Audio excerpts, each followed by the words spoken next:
Semua tertawa ketika aku datang hanya membawa motor butut dan tas yang hanya katanya tak berkelas. Tapi mereka lupa bahwa di balik semua yang kupakai hari itu ada tangan-tangan yang kuberi makan. Ada sekolah-sekolah yang kubiayai dan ada nyawa-nyawa yang kuselamatkan diam-diam. Malam itu, ballroom Hotel Nirwana dipenuhi aroma parfum mahal dan suara tawa bernada tinggi. Sebuah reuni akbar SMA 25 Bintang Timur mempertemukan kembali ratusan alumni setelah 2 dekade berpisah. Banyak yang datang dengan mobil Eropa berkilap, jam tangan seharga motor, dan tas branded yang hanya bisa disebut oleh mereka yang mengoleksinya. Semua seolah bersinar, semua kecuali satu. Seorang wanita datang terlambat, jaket jeans lusuh, rok panjang sederhana, dan sebuah tas kanvas berwarna coklat tanpa logo apapun. Ia turun dari sepeda motor metik tua, lalu memarkirkannya di pojokan yang jauh dari lobi utama. Beberapa orang sempat melirik, lalu saling menyikut. Itu bukannya si Maya ya? Bisik Ria, mantan ratu sekolah. Iya kayaknya, ya ampun, masih naik motor, ujar Fitri sambil tertawa pelan. Tasya, tas seminar. Serius itu? Maya hanya tersenyum, menunduk sopan pada satpam yang membukakan pintu. Ia berjalan perlahan, melewati lorong, memberikan semua tatapan itu menembus dirinya tanpa ia lawan. Padahal dalam diamnya ia tahu, semua ini tak lebih dari panggung kecil tempat manusia memamerkan topeng keberhasilannya. Suasana ramai membuat Maya merasa seperti kembali ke masa SMA. Bukan masa yang ia kenang manis. Ia bukan siapa-siapa saat itu. Bukan yang cantik, bukan yang pintar, dan bukan yang kaya. Ia hanya anak biasa. Bahkan sering dijadikan bahan candaan karena ayahnya hanya tukang kayu. Ibunya penjual sayur. Namun semua berubah setelah bertahun-tahun kelam yang ia lewati sendirian. Ia bertahan berdarah-darah dan kini diam-diam ia memiliki 3 rumah sakit, 5 sekolah berbasis wakaf, dan saham mayoritas di jaringan minimarket sekota. Tapi ia tak pernah suka memamerkan apapun. Ia belajar dari hidup bahwa harga diri bukan terletak pada tas, motor, atau gelar. Maya duduk di sudut ruangan. Tak ada yang menyapanya duluan. Meja di sekitarnya kosong. Sementara di tengah ruangan ada kerumunan ramai. Para mantan selebriti sekolah sedang saling pamer kehidupan mereka. Mobil, anak sekolah di luar negeri, bisnis yang katanya sukses. Loh, kamu Maya ya? Suara itu datang dari Dini, mantan ketua OSIS. Kamu masih di kota ini? Apa kabar? Kamu kerja di mana sekarang? Maya tersenyum. Di bidang sosial, Din, ngebantu orang yang butuh pertolongan. Dini menaikkan alis. Wah, keren banget. Tapi maaf, kamu gak ada Instagram ya? Aku coba cari tadi. Tidak pakai, jawab Maya singkat. Dini tersenyum canggung dan pergi. Lagi-lagi Maya sendirian. Beberapa tahun silam, Maya pernah hampir menyerah setelah ditinggal ibunya yang meninggalkan karena kanker dan ayahnya lumpuh karena kecelakaan. Maya memutuskan untuk membuka usaha kecil-kecilan, menjual makanan sehat, rumahan dari resep ibunya. Ia bangkit dari modal pinjaman koperasi. Tidur hanya 4 jam sehari, setiap sen yang ia dapat, ia tabung. Dari rumah kontrakan kecil, kini ia punya properti di setiap sudut kota. Tapi ia tetap mengendarai motor lama ibunya.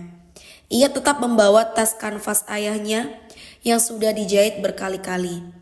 ia memilih tidak mengganti apa yang punya kenangan. Acara tiba di puncaknya. Pemberian penghargaan untuk alumni paling inspiratif.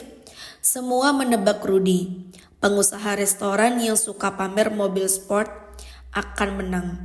Namun ketika pembawa acara berkata, penerima penghargaan ini telah membangun 5 sekolah gratis, mendirikan rumah sakit bersubsidi, dan memberi pekerjaan pada lebih dari 300 orang.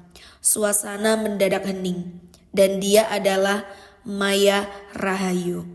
Seisi ballroom terpaku. Beberapa bahkan membelakkan mata Maya dengan langkah tenang maju ke depan.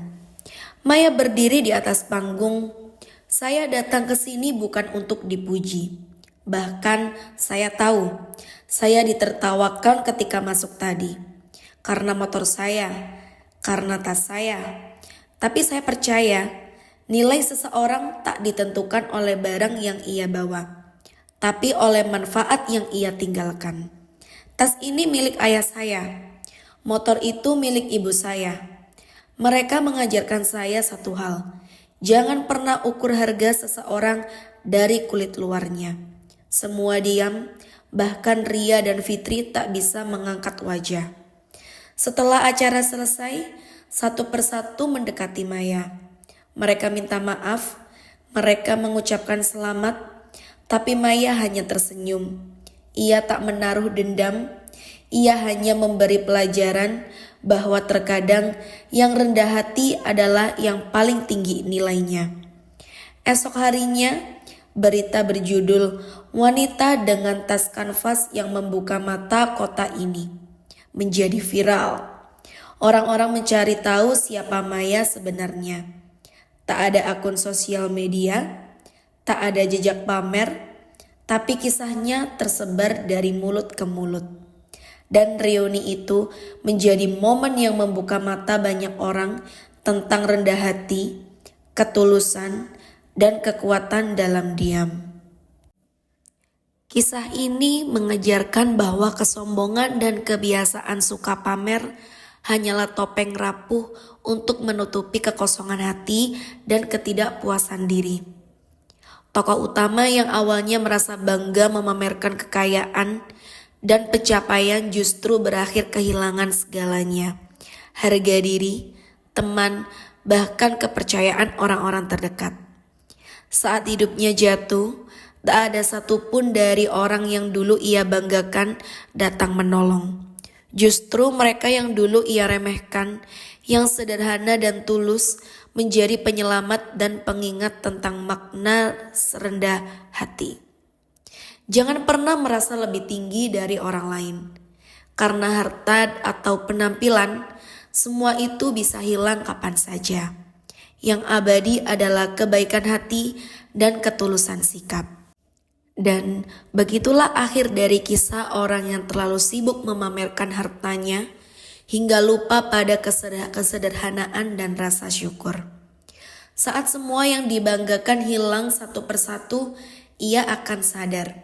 Ternyata yang benar-benar berharga bukanlah apa yang bisa dipamerkan, tapi siapa yang tetap ada saatnya semuanya lenyap. Ingatlah, hidup bukan ajang untuk bersaing dalam kemewahan, tapi kesempatan untuk saling menguatkan dengan ketulusan. Jangan tunggu sampai kehilangan segalanya untuk menyadari apa yang paling berharga. Semoga kisah ini bisa memberikan inspiratif buat Anda yang menonton video ini hingga selesai. Dukung konten ini dengan memberikan like, komen, subscribe, dan nantikan konten-konten menarik yang akan datang. Dan tak lupa bagikan ke temanmu agar kita semua bisa belajar dari kisah ini. Setiap dukunganmu sangat berarti agar kami terus bisa menyajikan kisah penuh hikmah seperti ini. Ingat, hidup bukan ajang untuk bersaing dalam kemewahan, tapi kesempatan untuk saling menguatkan dengan ketulusan. Jangan tunggu sampai kehilangan segalanya untuk menyadari apa yang paling berharga.